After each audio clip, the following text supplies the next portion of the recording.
Good morning, and thank you for enjoying it with a six-pack. The Sconnie Six Pack, the only podcast talking all things Wisconsin sports at just 6 days a week.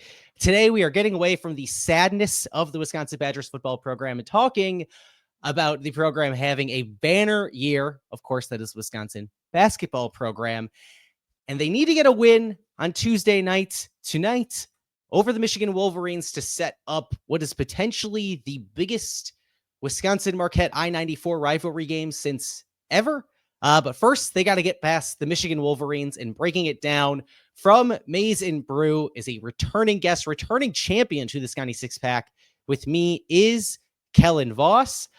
Thanks so much, Kellen, for joining the show once again. I'm really glad to have you back and talk ball. Thank you, Kedrick.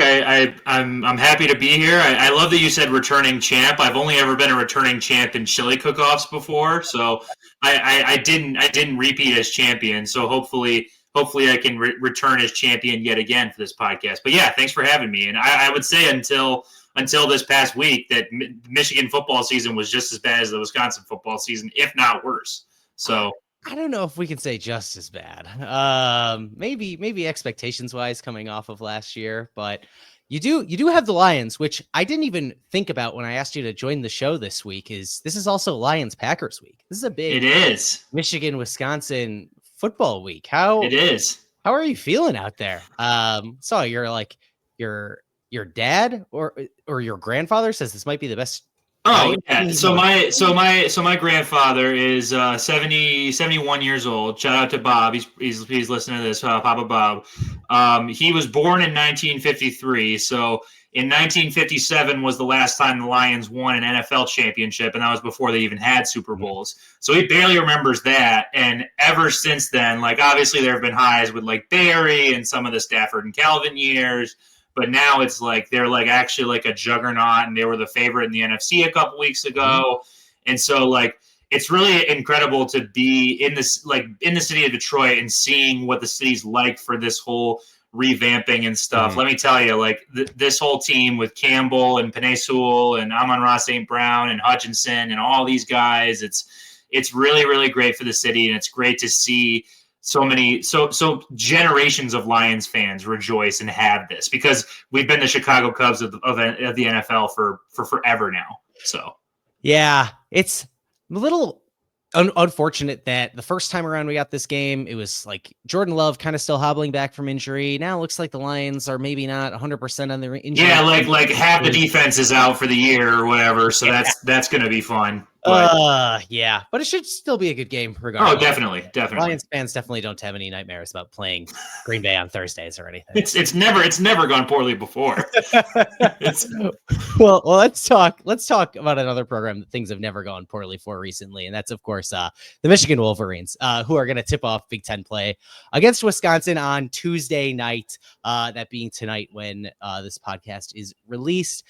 This should be a really exciting way to start Big Ten play. This is kind of a little underrated Michigan team, a little under the radar after obviously a really disappointing year last year, but they bring in Dusty May from Florida Atlantic. He gets his first shot at the power conference level as a head coach. And you know, when I look at this Michigan roster, it's a lot of turnover from Michigan last year, but it's a lot of guys that I recognize from like Big Ten basketball and Roddy Gale, and a lot of guys that I recognize from just being a college basketball fan overall, and Trey Donaldson.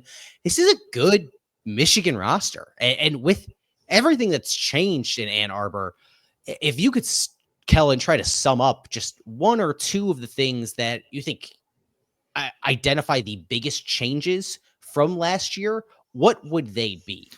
I mean, I would say that the program needed a cultural reset after everything with Howard, with how badly things have been going off the court pretty much ever since the Wisconsin slap that we touched on last time I was on.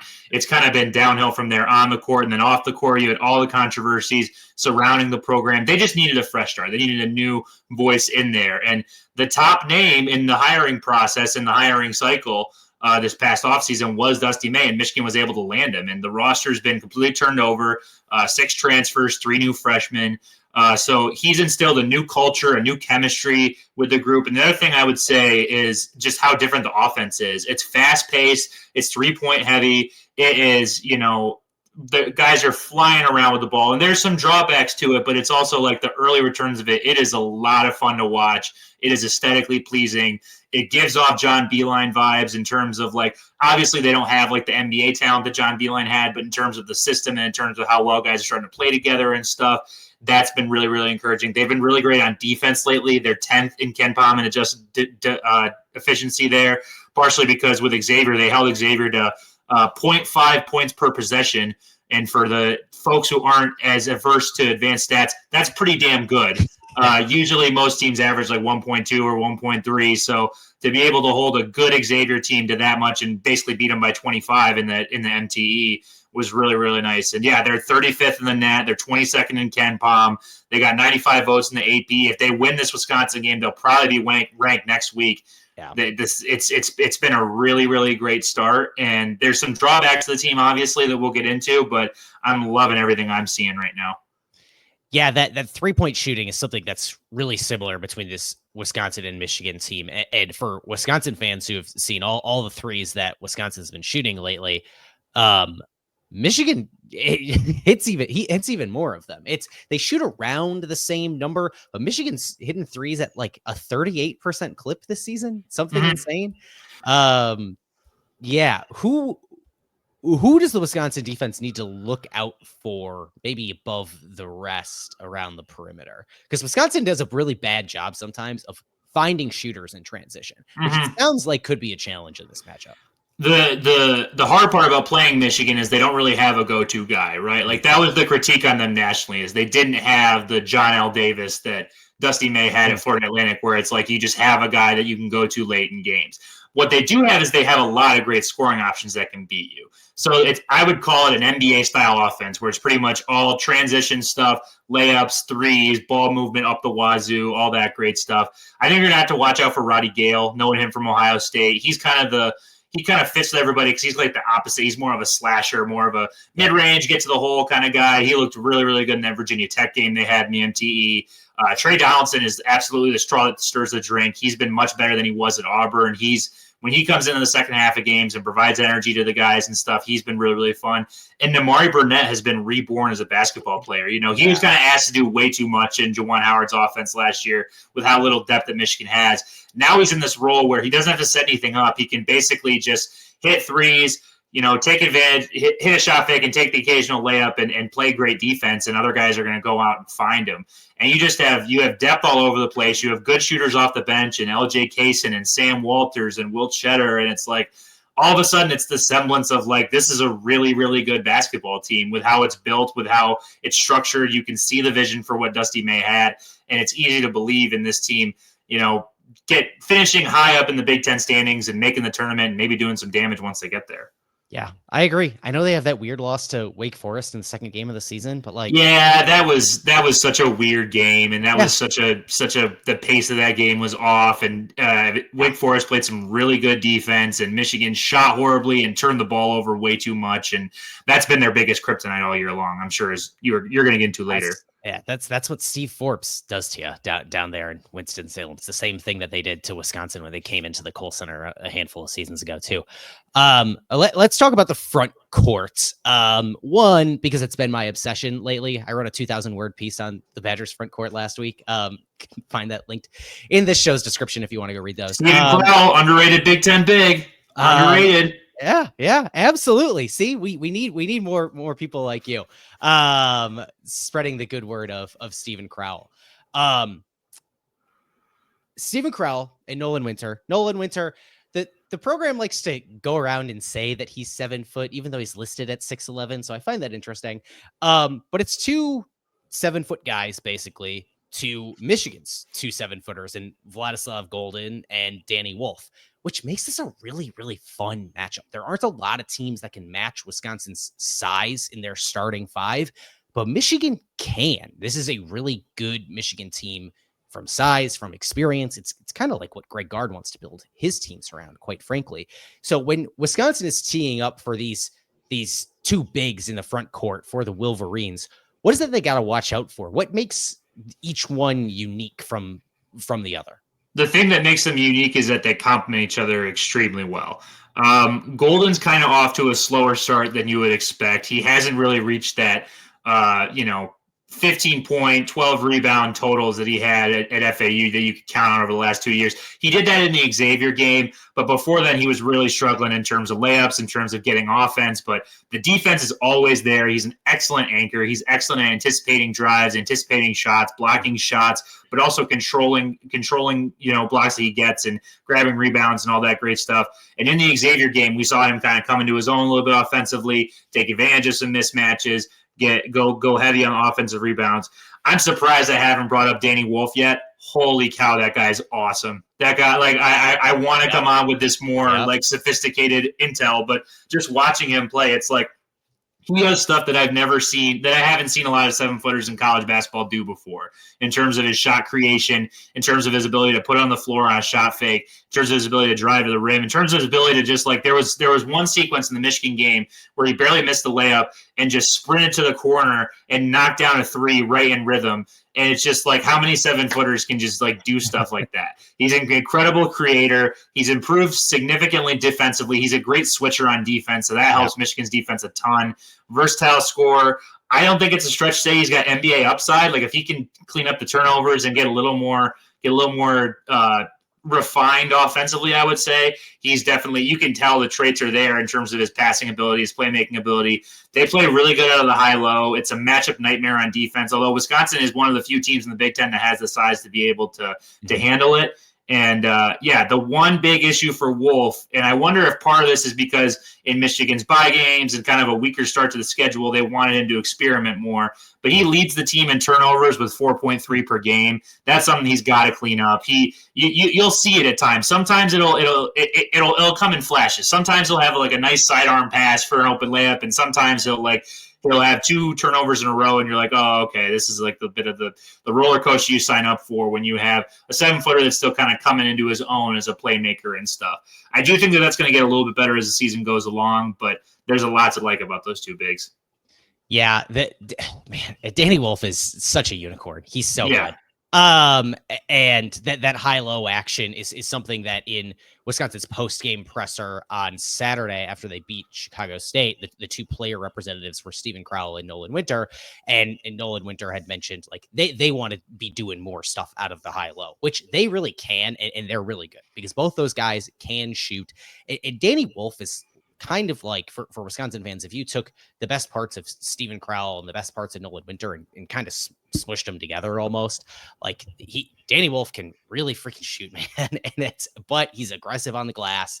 It's really exciting. I am so excited to see this front court matchup. It is, I think it'll be the best part of this game, even with the backcourts that are so good, like Trey Donaldson, John Tonje, all the Namari Burnett, John Blackwell, all the guys that are so good in this game, it all matches up together so nicely. It's going to be a really good game. It's going to be a really good game against two teams that probably will be top 5 in the Big Ten as the season goes along, I would think. Yeah. I think those poll voters are probably already saying we missed on both of these teams, and this game probably has really big Big Ten race consequences. Definitely. Yeah. And for someone who hasn't watched Wisconsin a lot this year, what does Nolan Winter bring to the table that Michigan's going to have to prepare for?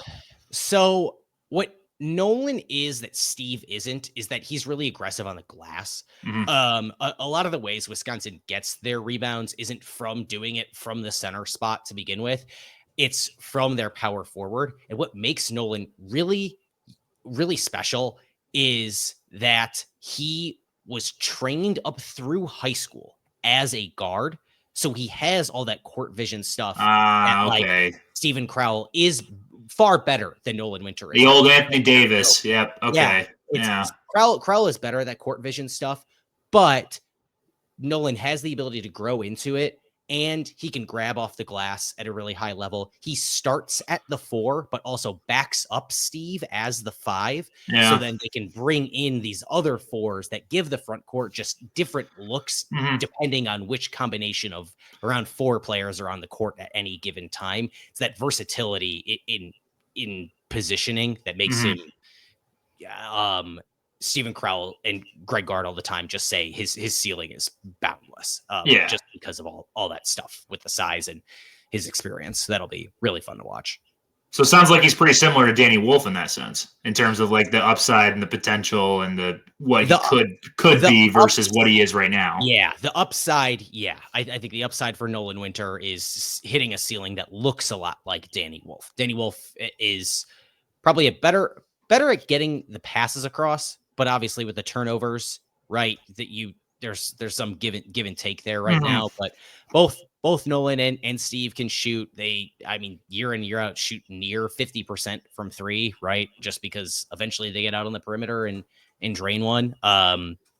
But it's going to be interesting to see what happens with Nolan when Steve leaves after this year, because that's when he'll have to take a really big leap. Yeah. Okay. Interesting. Yeah. Let's move on to those turnovers from Danny Wolf for a second here, because it's one of the more curious things to me about Michigan right now is that, like you said, they have a really good defense. They turn the ball over a ton. They force a ton of turnovers. They're also kind of erratic in the sense that they have turned the ball over quite a bit. They're 332nd in turnover percentage. Yeah. KenPom right now. It's really not good. What's up with that? Because that's surprising to me from a team that is incredibly veteran. This team is loaded with upperclassmen. Yeah, I mean, I think part of it is the chemistry of figuring everybody out. I think part of it is like trying to play this super, super faster paced offense that Dusty Maize in, and that does come with turnovers at time. A big concern is a lot of the turnovers are unforced. You said 332nd in KenPom in turnover percentage. They're 338th in terms of how much of those percentages are like non-steals. So they're just flat out turning the ball over themselves. It's not like they haven't played like an elite defense really other than Wake Forest. And they're just like throwing it away themselves. And part of that is the clunkiness of getting 2 7-footers up there. Part of it's figuring each other out.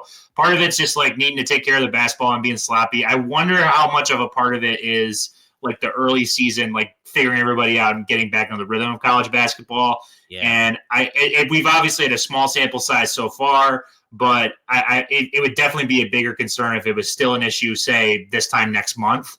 But the one thing Michigan's gotten away with is they haven't played a lot of good teams. Like, yes, they're 6-1, but every team they played in KenPom is between like 67th and 316th with Tarleton State. That team's terrible, by the way. Sorry if there's any Tarleton State fans listening.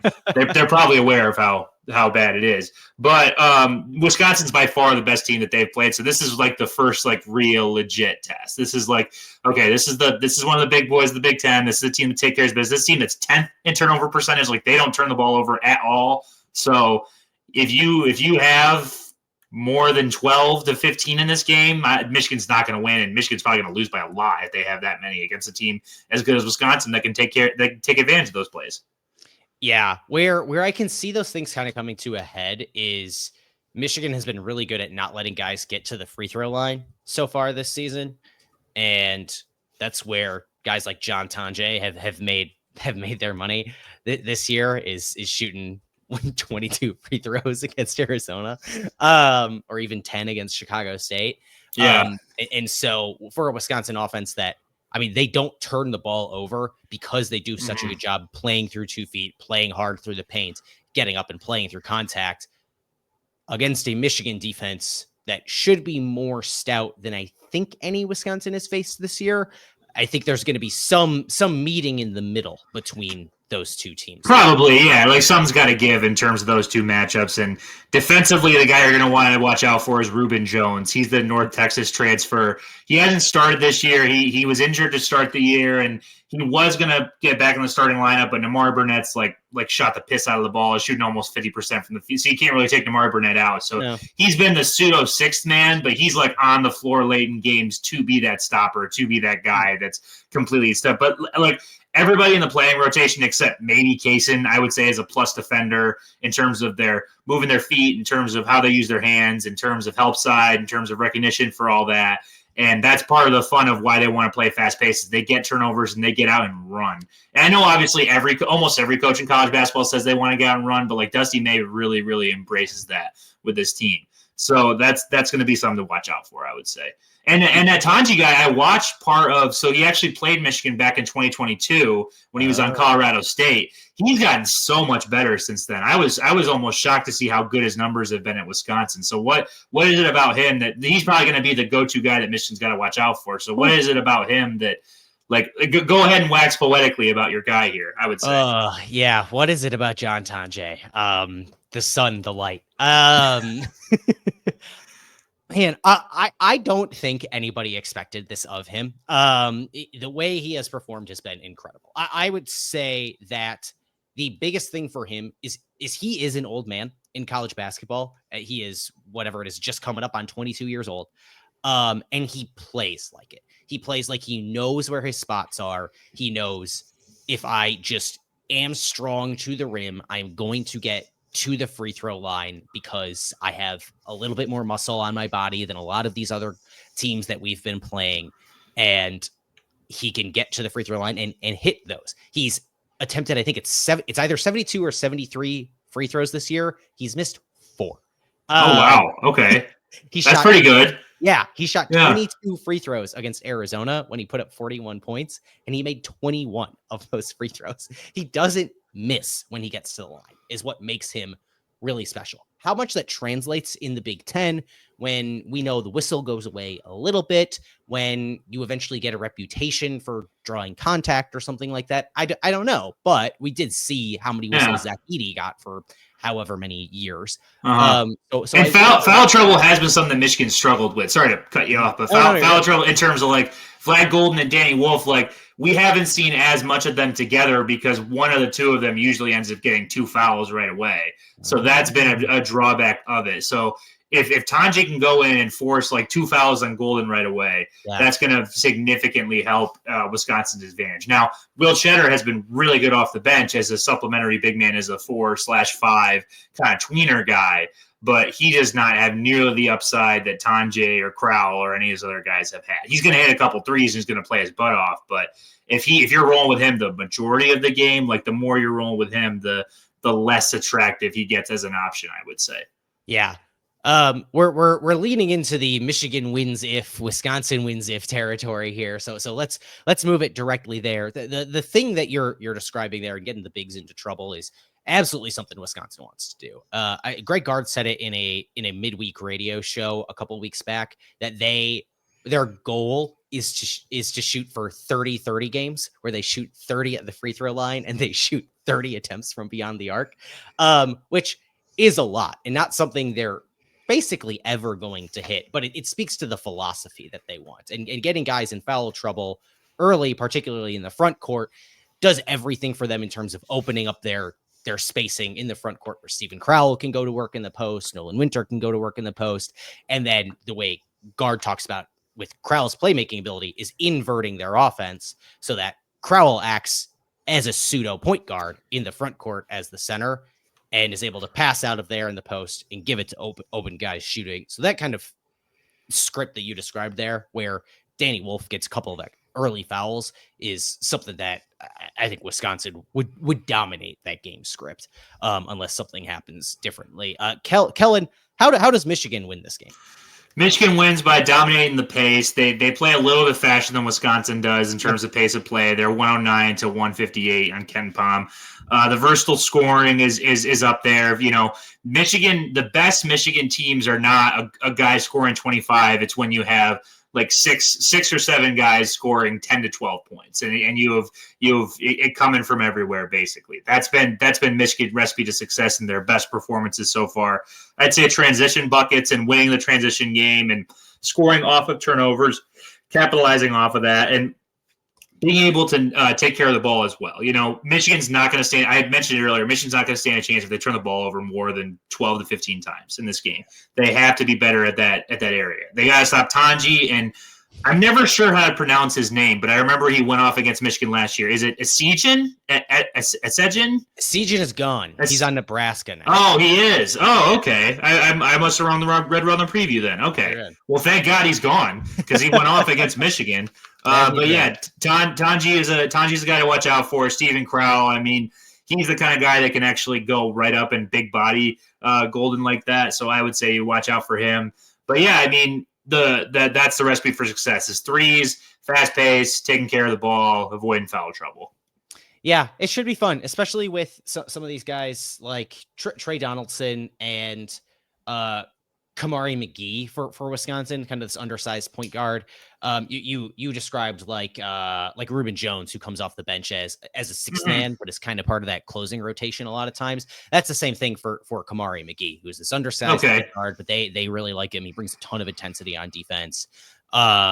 He does a lot for Wisconsin. But yeah, if Michigan can get out and control the pace to where they're scoring in transition, I agree. That's huge, because Wisconsin, for as more up pace as they have been this season, they still aren't a team that's going to score a ton in transition. They're going to push the pace and get their offense moving in the half court more often than not.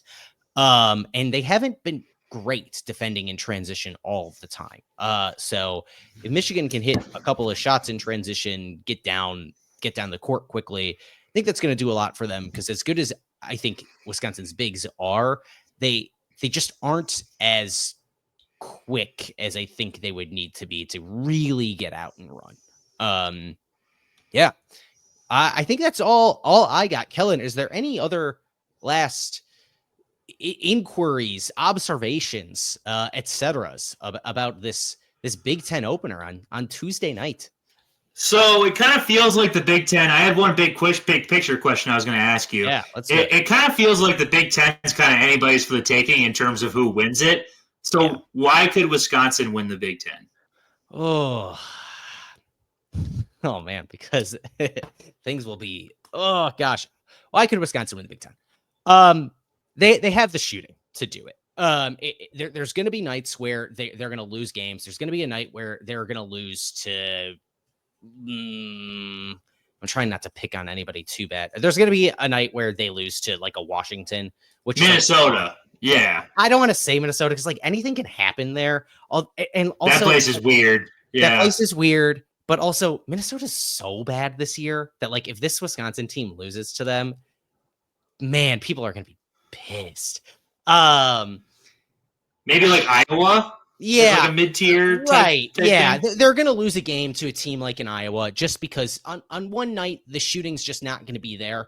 But there's going to be another night where the shooting isn't there, but they still win through the paint. They still win by getting to the free throw line. Their biggest problem, I think, so far over the last 2 seasons is they have definitely taken away some of their defensive prowess compared to seasons past, and they have traded some of that for offense. I would like to see how they are able to win in a grinded out game that's something like 70-65, right? Something they haven't really had to do this year yet. No, they haven't. But they have the shooting to do it. They have the presence inside to do it. I think Greg Gard's a really good coach. You don't happen to be at a Big Ten program for 10 years unless you're a really good coach. That's true. And they're a relatively experienced team. Steven Crowell in the front court's on his last year of eligibility. Same with Max Klesmet. Same with John Tonje. Kamari McGee, the next guy off the bench, is on his last year. The second guy off the bench, Carter Gilmore, is on his last year of eligibility. This is an old team that knows what it is. And in a world where I don't think there's any slam dunk candidate to be the Big Ten player of the year who could take over a game, right? You might have that on this Wisconsin team in John Tonje. Heck, you might have that on this Michigan team in Danny Wolf, right? Like, yeah, honestly, without good look against Xavier. Yeah. I think this is named just about any team in the top half of the Big Ten. I think it's just as much theirs for the taking as anybody's, because although Purdue was slotted in at number 1, that felt kind of like default, and they're only okay, frankly. Like, Ren's pretty good. They've taken a massive step back. Trey Kaufman-Ren's pretty good, but I don't think anybody on there is better than like pretty good. I don't know. What do you think? Like Braden Smith is obviously good, but like he didn't deserve I don't know if he deserved like the consensus preseason stuff that he got. I think Illinois is pretty good. Yeah. Obviously Michigan State's always in that conversation.